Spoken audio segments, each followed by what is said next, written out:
Okay hello student. कल हमने RLC circuit के बारे में देखा, ठीक है, कि आरएलसी सर्किट में जेड का मान क्या आता है, ठीक, आप उसमें पावर कंज्यूम कैसे निकालते हो, ठीक हो गया। तो अब जो नेक्स्ट टॉपिक है आपका इससे आगे है वो है रेजोनेंस, ठीक है। तो रेजोनेंस की कंडीशन क्या होती है, ठीक, उसके बारे में हम देखेंगे, ठीक। हम सीरीज में भी देखेंगे और पैरेलल में भी देखेंगे, ठीक है। तो फर्स्ट जो आपका है रेजोनेंस का, किसमें, सीरीज में।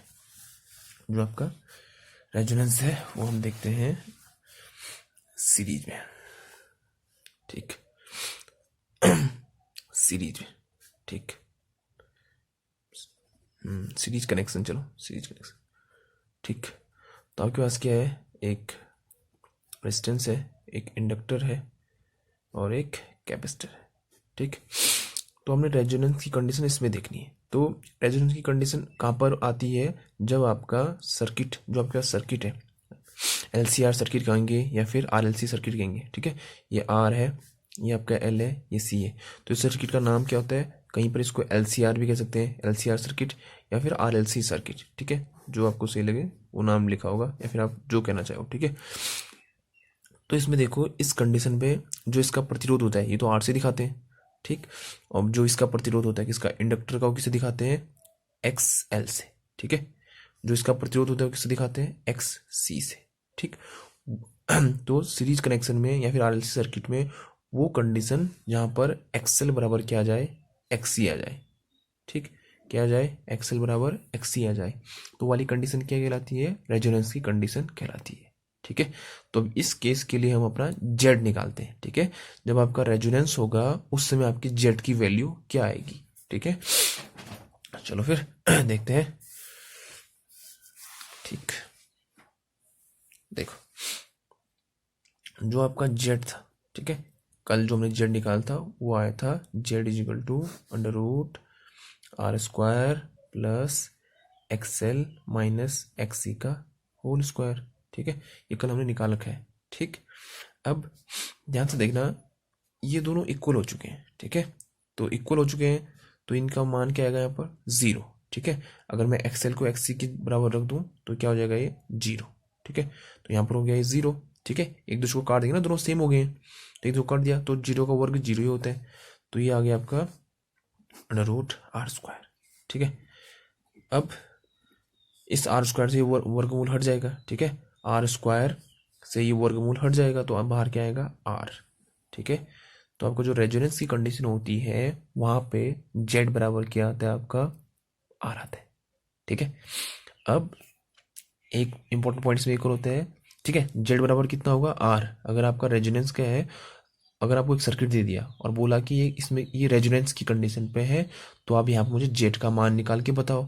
तो आप निकालने मत बैठ जाना इस फॉर्मूले से, ठीक है। तो आप सीधे जो आर होगा वही जेड का मान होगा, जो आर दे रखा होगा आपको वही जेड का मान होगा, ठीक है। अब कभी कभी क्वेश्चन पूछता है कि जब रेजोनेंस के केस में फ्रीक्वेंसी कितनी होती है, आवृत्ति, ठीक है। ध्यान से देखो, एक्सएल बराबर एक्ससी, ठीक है, कह दिया। रेजोनेंस की कंडीशन में दोनों होते हैं, ठीक। तो देखो, एक्सएल बराबर मैंने आपको लिखाया था कल 2πf फिर एल, ठीक है, लिखाया था ना 2πfl फॉर्मूला। और एक्ससी बराबर क्या लिखाया था, 2πfc, ठीक है। चलो फिर अब मुझे एफ निकालना है, ठीक है। मुझे फ्रीक्वेंसी चाहिए तो मैं एफ को इधर ले जाता हूँ, ठीक है, क्रॉस मल्टीप्लाई कर लेता हूँ, ठीक। तो एफ ही एफ यहाँ जाएगा और बाकी सब इधर ले आता हूँ, तो सिर्फ एफ जा रहा है। ध्यान से देखना, देखो ये एफ था, एक एफ यहाँ से आया तो क्या हो गया, गुना एफ, ठीक है। अब नीचे देखो 1/, में देखो 2π और यहाँ भी एक 2π है, तो 2π इंटू 2π, ठीक, मल्टीप्लाई, देखो एल है और सी है तो एल गुना सी। तो ध्यान से देखना, मैंने क्या किया है, इस एफ को देखो, इस एफ को यहाँ ले गया हूँ, ठीक। तो एफ गुना एफ हो गया, ठीक है। और यहाँ क्या था, 2πl था, उनको मैं नीचे ले गया हूँ, ठीक, उठा के यहाँ ले गया, ठीक है। तो ये 2πl ऊपर से नीचे आ गए और एफ एफ ऊपर ले गया हूँ मैं, ठीक है, फ्रिक्वेंसी निकालने के लिए। अब ये क्या हो गया, एफ स्क्वायर, ठीक है। अब ये हो गया आपका 2π का होल स्क्वायर, ठीक है। और ये हो गया आपका एल सी, ठीक है। ध्यान से देखना, ये 2π 2π दो बार है तो मैं वर्ग लिख सकता हूँ, ठीक है। अब देखो एफ बराबर क्या आएगा, अंडर रूट 1/2 पाई होल स्क्वायर एल सी। ठीक है, अब देखो ध्यान से, ये 1 था ना, इसको 1 का स्क्वायर भी लिख सकता हूँ। ठीक है, 1 का स्क्वायर 1 ही होता है। ठीक, तो मैं ऐसा लिख सकता हूँ। अब वर्गमूल से वही बाहर निकल सकता है जिनके पास स्क्वायर होता है। इस 1 के पास है, बाहर आ गया। ठीक है, वर्गमूल हट गया ऊपर से। नीचे 2 पाई के पास वर्गमूल है, तो वो है वर्ग है ना, तो इससे बाहर आ सकता है 2 पाई। अंदर सिर्फ क्या बचेगा, एल सी। ठीक है, एल सी के पास तो नहीं है वर्ग, तो वो अंदर ही रह जाएगा। तो एफ बराबर, ठीक है, तो ये यहाँ पर लिखना, चलो एफ बराबर, बहुत इंपॉर्टेंट है, रेजोनेंस के केस में जो फ्रिक्वेंसी आती है वो आती है एफ बराबर 1/2 pi under root L C. ठीक है, अपॉन में 1/2 pi under root L C. इसको रट लेना अच्छे से। ठीक है, ये सिर्फ तब आएगी जब क्या होगा, रेजोनेंस का कंडीशन होगा, एक्सएल बराबर एक्सी होगा तब। ठीक है, तो रेजोनेंस की कंडीशन में आपका क्या आएगा, एफ बराबर 1/2 pi under root L C. ठीक है, तो ये आपका किस में हो गया, सीरीज में। ठीक, और एक्सएल बराबर एक्सी, तो ये तो रेजोनेंस की कंडीशन है, चाहे सीरीज हो या चाहे पैरेलल हो। एक्सएल बराबर एक्सी मतलब रेजोनेंस। ठीक है, अब सीरीज में अगर रेजोनेंस है तो जेड बराबर क्या आता है, आर आता है। ठीक, चलो फिर ये आपका सीरीज का था, तो ये हमने देख लिया। ठीक है, अब आपका ठीक है, अब यहाँ भी देख लो एक बार अच्छे से, इसमें एक बार देख लेते हैं क्या क्या पॉइंट होता है सीरीज रेजोनेंस में, वो पूछते हैं कभी कभी एग्जाम में। ठीक है, तो देखो सीरीज रेजोनेंस की बात अगर करते हैं, सीरीज रेजोनेंस, ठीक, ध्यान से देखना। फर्स्ट पॉइंट देखो, जेड बराबर क्या आ गया, आर। ठीक है, पहले देखो जो आपका जेड था ना, वो आर था, इन सबको जोड़ के ज्यादा आता ना, आता नहीं आता, जो ये जेड की वैल्यू थी वो आर में क्या क्या जुड़ रहा था, ये भी जुड़ रहा था, ये भी, इनकी वैल्यू भी जुड़ रही थी, तो जेड का मान ज्यादा आता। ठीक है, लेकिन अब ये सब तो हट गए, तो जेड का मान क्या हो जा रहा है, घट जा रहा है। ठीक है, तो जेड का मान क्या हो जा रहा है, घट जा रहा है। तो हम क्या कहेंगे, फर्स्ट सीरीज है जिसमें जो इम्पीडेंस होता है जेड, वो क्या होता है, मिनिमम होता है। ठीक है, इम्पीडेंस मिनिमम।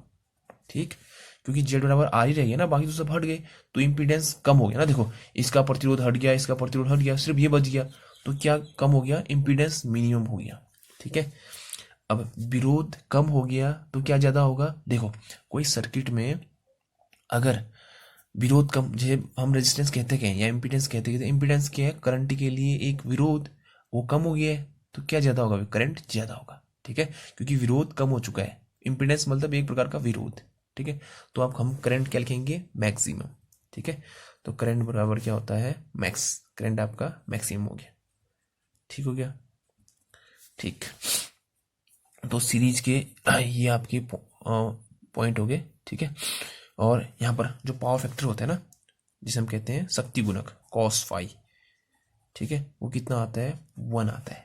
ठीक, क्यों आता है, देखो पावर फैक्टर का फॉर्मूला मैंने आपको लिखा है था, कॉस फाई बराबर कितना होता है, आर अपॉन जेड। ठीक है, अभी आगे भी आएगा पावर फैक्टर एक टॉपिक ही ऐसी बात, उसमें अच्छे से देखोगे पावर फैक्टर के और भी फॉर्मूले होते हैं, लेकिन अभी तक जो हमने पावर फैक्टर का फॉर्मूला देखा था वो था आर अपॉन जेड। अब जब जेड बराबर आर है, तो आप या तो इसकी जगह आर लिखो या ऊपर वाले की जगह जेड लिखो, एक ही बात है। इसे ही कट गया तो कितना आया, 1, तो इसे कहते हैं यूनिट पावर फैक्टर। ठीक है, क्या कहते हैं, यूनिट पावर फैक्टर। तो रेजोनेंस के केस में पावर फैक्टर क्या आता है, यूनिटी आता है। ठीक है, ये आपने अच्छे से याद रखना है, तो पावर फैक्टर क्या आएगा, यूनिटी आएगा। ठीक है, नेक्स्ट पॉइंट, जो इसमें पावर कंज्यूम होते हैं ना, ठीक, उसका फॉर्मूला क्या आता है, P is equal to V I.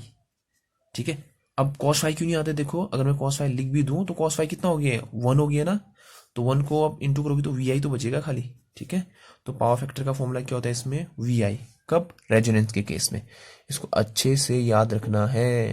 ठीक है, चलो फिर ये सीरीज के पॉइंट हो गए, इसको अपने दिमाग में अच्छे से याद रखना है। ठीक, अब है आपका पैरेलल के लिए। ठीक है, पैरेलल के लिए भी देख लेते हैं फिर। ठीक है, पैरेलल में क्या आता है, जेड बराबर। ठीक है, चलो अब आता है हमारा नेक्स्ट जो पॉइंट है पैरेलल के लिए। ठीक है, अब पैरेलल जो सर्किट होता है, पैरेलल रेजोनेंस हम कहते हैं। ठीक, देखो ये आपका इंडक्टर है, उसके अक्रॉस आपने रेजिस्टेंस लगा रखा है, और ये आपका एक कैपेसिटर है। ठीक है, ये पैरेलल में हो गए। ठीक, और ये आपका एक सर्किट है। ठीक हो गया। यहाँ पर जो C, ये L, ये R। ठीक है। अब देखो ये कुछ ना कुछ प्रतिरोध उत्पन्न करेंगे ना। ठीक, उसे मैं क्या मान लेता हूँ Z1। ये भी कुछ ना कुछ प्रतिरोध उत्पन्न करेगा, उसे क्या मान लेता हूँ Z2। ठीक है। देखो मैंने लेट मान रखा है। ठीक है, इसके द्वारा कुछ ना कुछ प्रतिरोध क्या किया जाएगा, उत्पन्न किया जाएगा, उसको मैं क्या मान लेता हूँ Z2। इन दोनों के द्वारा कुछ ना कुछ उत्पन्न किया जाएगा, उसको क्या मान लेता हूँ मैं Z1। ठीक है, ये भी क्या है, रेजिस्टेंस है, ये भी क्या है, रेजिस्टेंस है, प्रतिरोध है। ठीक है, तो अब जो आपका ये दोनों किस में है, पैरेलल में है, समानांतर में है। तो टोटल जेड की बात अगर करें 1/ZT बराबर। ठीक है, अगर मैं प्रतिरोधी मान रहा हूँ दोनों को, ठीक है, ये भी प्रतिरोध है, ये भी प्रतिरोध है दोनों, तो इनका टोटल निकालने का फॉर्मूला क्या होता है, 1/ZT बराबर 1/Z1 प्लस 1/Z2। ठीक है, ध्यान से देखना आपने। ठीक है, तो 1/ZT ठीक हो गया। तो ये आ गया आपका एलसीएम ले लो, कितना हो गया Z1 Z2, ऊपर कितना आएगा Z2 प्लस Z1। ठीक है, लॉसअप लेके सॉल्व कर दिया। चलो फिर अब ध्यान से देखते जरा।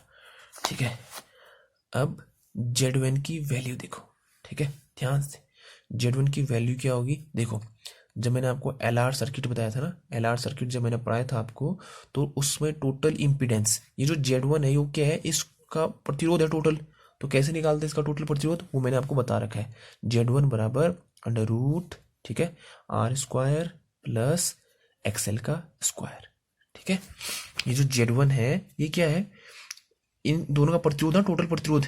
खाली ऊपर ऊपर देखो, अभी सिर्फ LR को देखो, तो आपने कर रखा है कि इसका टोटल प्रतिरोध या फिर Z कैसे निकलता है, under root R² plus XL square. ठीक है, तो ये आपका Z1 का मान हो गया। ठीक है, अब वैसे ही Z2 क्या होगा, Z2 बराबर होगा XC। ठीक है, क्योंकि जो C होता है इसका प्रतिरोध क्या होता है, XC। ठीक है, तो मैंने Z2 की जगह कितना ले लिया, XC। ठीक हो गया। चलो फिर अब वैल्यू पुट करते हैं, 1/ZT बराबर Z2 कितना है, XC।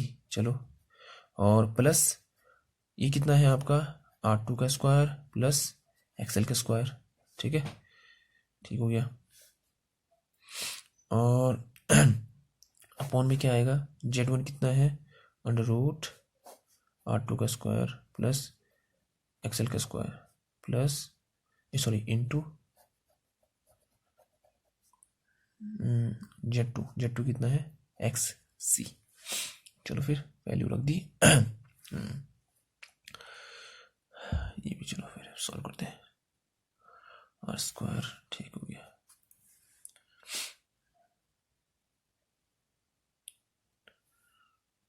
Z1 XC,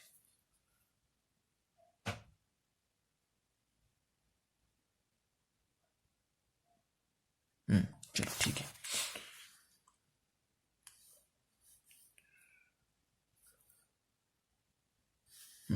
चलो फिर अब इसको उल्टा कर लेते हैं। ठीक है, ये 1/ZT है ना, तो मैं इसको क्या कर लेता हूँ, उल्टा कर लेता हूँ ZT, क्योंकि मुझे ZT चाहिए। ठीक है, तो इसको रिवर्स कर दिया, तो इस साइड भी रिवर्स करते हैं। ठीक है, R² प्लस XL का स्क्वायर और इनटू में क्या है, ये XC। चलो डॉट से दिखाता हूँ। ठीक है, दोनों XX हो रहे हैं, XC। ठीक, अपॉन में क्या आएगा, XC plus under root R² plus XL का स्क्वायर। ठीक है, चलो फिर ये भी हो गया। ठीक, अब देखो यहाँ पर जो R है ना, ठीक है, ठीक, R का मान इस XL की अपेक्षा बहुत कम होता है। ठीक है, चलो ठीक, ये R का मान जो R² है, इसका मान इससे बहुत कम होता है। ठीक है, अब यहाँ पर हम इसका वर्गमूल भी निकाल लें तो इसका मान और कम हो जाएगा। ठीक है, तो हम क्या करते हैं, इस R को नेग्लेक्ट कर देते हैं। ठीक है, क्यों नेग्लेक्ट किया है वो ध्यान रखना। देखो ये R का मान इस XL से कम होता है, अब यहाँ पर हम इसका वर्गमूल भी निकाल लें तो इसका मान बहुत कम रह जाता है, तो हम इसको नेग्लेक्ट मानते हैं। ठीक है, तो ऊपर क्या बच गया, सिर्फ XL का स्क्वायर और पीछे क्या बच गया, XC। अपॉन में देखो, अब देखो नीचे भी एक लॉजिक हमने लगाना है। देखो ये XC है, ये जुड़ रहा है आपका किसके साथ, एक देखो ये XC मतलब एक कैपेसिटर। ठीक है, वो जुड़ रहा है किसके साथ सीरीज में, एक रेजिस्टेंस के साथ और एक इंडक्टर के साथ। ठीक है, तो क्या बन रहा है कि LCR सर्किट बन रहा है। नहीं, थोड़ा लॉजिक लगाना आपने। देखो एक्सी मतलब एक कैपेसिटर, प्लस मतलब जुड़ना, तो उसके साथ आगे जोड़ लाइन कर दिया मैंने, जुड़ रहा है किसके साथ, ये देखो आर और एल, एक इंडक्टर है, सॉरी एक रेजिस्टेंस है, एक क्या है इंडक्टर है। ठीक है, इस समीकरण का मायने देखो, देखो एक्सी था तो मैंने कैपेसिटर बना लिया, और प्लस का साइन है तो उसके आगे जुड़ रहा है, तो उसके आगे क्या जुड़ा है, एक रेजिस्टेंस जुड़ गया, एक इंडक्टर जुड़ गया, तो ये क्या बन गया, ये बन गया आपका एक LCR सर्किट। ठीक है, तो LCR सर्किट में इन टोटल का मान या फिर इन दोनों को जोड़ के क्या आता है। ठीक है, तो LCR में जब ये तीनों जुड़ते हैं, ये और ये, तो इनका मान होता है आपका √R² plus XL minus XC का होल स्क्वायर। ठीक है, तो मैं इन सब की जगह क्या लिखूंगा, √R² plus XL minus XC का होल स्क्वायर।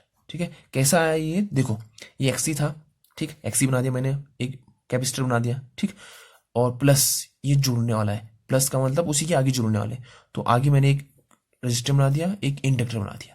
अब मैंने इसको देखा अच्छे से तो क्या बन गया, ये एक LCR सर्किट बन गया। अब LCR में मुझे पता है कि इन तीनों को जोड़ के कैसे लिखा जाता है, ऐसे जेड बराबर, ठीक है, या फिर इन तीनों को जो जब इन तीनों का जो रेजिस्टेंस होता है वो जुड़ता कैसे, इस फॉर्मूले से जुड़ता है, तो ये जेड बराबर क्या आएगा, ये R² plus XL minus XC का होल स्क्वायर।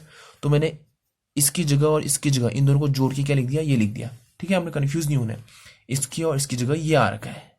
ठीक है, अब देखो ये अंडर है, अंदर वर्ग है तो हट जाएगा, XL.XC अपॉन क्या आया, √R² plus XL minus XC का होल स्क्वायर। ठीक है, XL माइनस XC का होल स्क्वायर। अब देखो अब रेजोनेंस के केस में, ठीक है, ये इस वैल्यू को ध्यान से देखना। ठीक, इतना हम आ चुके हैं। अब रेजोनेंस के केस में क्या होता है, XL बराबर XC होता है, चाहे सीरीज को चाहे पैरेलल को। ठीक है, तो मैं क्या करता हूँ, इस XC की जगह भी XL लिख देता हूँ। ठीक है, तो ये यहाँ देखो फिर, ठीक, ZT बराबर ऊपर क्या था, देखो XL था XC था, दोनों बराबर है, तो मैं XC की जगह भी क्या लिख देता हूँ, XL लिख देता हूँ। ठीक है, नीचे क्या आएगा, R² प्लस, देखो ये XL माइनस XC है, दोनों बराबर हो गए तो क्या हो गया, 0 हो गया, 0। ठीक है, तो क्या आएगा, XL का स्क्वायर, XL का स्क्वायर अपॉन में इस वर्ग से ये रूट हट गया तो क्या बचा, सिर्फ R। तो ZT बराबर क्या आया, XL² अपॉन R। अगर आपने देखो अगर आपने XC रखा होता फिर क्या होता है, एक कंडीशन और बनता, अगर मैं इस XL की जगह ना, जो ये XL था, अगर मैं इसकी जगह XC रख देता, क्योंकि दोनों बराबर है, तो क्या आ जाता फिर, XC गुना XC, नीचे तो वही आता, R ही आता। ठीक है, क्योंकि नीचे तो 0 होना ही है, तो ऊपर क्या बचता है, XC² अपॉन R। ठीक है, तो ये दो बन गए ZT के फॉर्मूले। ZT बराबर क्या आएगा, XL² अपॉन R, और ZT बराबर क्या आएगा, XC² अपॉन R। ठीक है, तो जो आपका, ठीक, जो Z होता है इसमें, जो ZT या फिर जो टोटल Z हो जाता है, देखो अगर हम सीरीज में जोड़े तो जो Z का मान आता है वो कम हो जाता है, लेकिन अब पैरेलल में जो होता है वो इम्पीडेंस बढ़ जाता है, क्योंकि क्या हो रहा है, वर्ग हो रहा है, देखो एक ही का वर्ग हो रहा है। ठीक है, और इसका मान बहुत कम होता है, R का मान अगर हम पैरेलल में बात करते हैं तो इसका मान बहुत कम होता है। ठीक है, तो अगर ये छोटा होगा तो इसकी वैल्यू बहुत ज़्यादा आएगी। ठीक है, ध्यान से सुनना, देखो अगर 4 है ना, अगर नीचे में 2 लिखता हूँ, ठीक, तो कितना आएगा, 2 आएगा। अगर मैं नीचे 4 लिखूँ, 2 से ज़्यादा लिख दूँ नीचे, तो कितना आएगा, 1 लिख दूँ। तो अगर नीचे छोटा होता है तो ऊपर क्या आता है, ज़्यादा आता है मान। ठीक है, देखो ऊपर 4 था, नीचे 2 था, 2 लिया तो 2 2 4, 2 आ गया। अब मैंने ऊपर 4 ही रहने दिया, नीचे क्या कर दिया, बढ़ा दिया वैल्यू, नीचे 2 की जगह 4 दिया, तो क्या आ गया, 1 आ गया। तो इससे क्या पता चलता है, अगर मैं नीचे वैल्यू कम करूँ तो मान क्या आता है, ज़्यादा आता है। अगर मैं नीचे वैल्यू ज़्यादा कर दूँ तो मान क्या आएगा, कम आएगा। तो वही यहाँ पर लगता है, R का मान यहाँ क्या होता है, पैरेलल सर्किट में बहुत कम होता है, तो ZT का मान बहुत ज़्यादा आता है इसमें। ठीक है, तो अगर हम पैरेलल की बात करते हैं तो आपका जो इम्पीडेंस होता है वो क्या आता है, मैक्सिमम आता है। ठीक है, उल्टा होता है सीरीज से एकदम, इम्पीडेंस क्या आएगा, मैक्सिमम, तो आपका करंट क्या आएगा, मिनिमम। ठीक है, इस पॉइंट को आपने याद रखना है। ठीक, और पावर फैक्टर इसमें यूनिटी ही होता है, ठीक है। जो पावर फैक्टर होता है आपका इसमें वो यूनिटी ही होता है, ठीक है। जो आपका पावर फैक्टर आएगा वो यूनिटी ही होगा, पावर फैक्टर बराबर 1 होता है, ठीक है। चलो फिर ये हो गया आपका सीरीज और पैरेलल के उसमें, ठीक। मेनली आपका सीरीज इंपॉर्टेंट होता है, ठीक। कभी कभी पैरेलल से भी क्वेश्चन आ जाता है, तो ये पैरेलल का मान याद रखना आपने, ZT बराबर XL² ठीक है। तो ये आपने अच्छे से वैल्यू को याद करके जितने भी है ये न्यूमेरिकल या फिर न्यूमेरिकल जो आएंगे आपके, तो ये वैल्यूज याद रखने आपके फॉर्मूले, ठीक है। चलो फिर इस टॉपिक में इतना ही। नेक्स्ट वीडियो में फिर हम अब पावर फैक्टर का जो नया फॉर्मूला वो देखेंगे और ये चैप्टर फिर खत्म। ओके फिर।